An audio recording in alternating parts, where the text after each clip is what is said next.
दोस्तों, आप लोग देख रहे हैं प्रो बाइस 1 मिलियन। तो फिर से एक बार स्वागत है प्रो बाइस 1 मिलियन में। तो जी हाँ दोस्तों, आप लोग हो जाइए तैयार क्योंकि खेसारी लाल यादव का बवाल गाना रिलीज होने वाला है। जो कि आप लोग बता दें कि इस गाने में रानी एक्ट्रेस नज़र आएंगी और आप लोग बता दें कि बहुत ही जल्द आप लोग को बीच में रिलीज किया जाएगा, जिस गाने का बोल है लाइकन के दिल। जी हाँ दोस्तों, आप लोग बिल्कुल सही सुन रहे हैं, अपने दबंग स्टार के आवाज़ में सुनेंगे और शिल्पी राज के आवाज़ में। जिस गाने का बोल लिखे हैं अभिषेक भोजपुरिया और संगीत दिए हैं जय गुरुदेवा। जी हाँ दोस्तों, आप लोग बिल्कुल सही सुन रहे हैं, जो कि रानी एक्ट्रेस इसमें आएंगी नज़र में। आप लोग को बता दें कि बहुत ही जल्द आप सबके बीच रिलीज किया कर दिया जाएगा 16 दिसंबर को।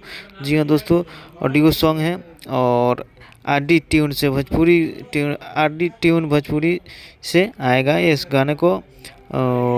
और नया साल का गाना न्यू ईयर सॉन्ग 25 से 26 तारीख के बीच में आप सबको बीच में रिलीज कर दिया जाएगा, जो कि शूटिंग हो चुका है। और आप सबको बता दें कि खेसारी लाल यादव का जो कि 2 मिलियन से ज़्यादा व्यू हो चुका है।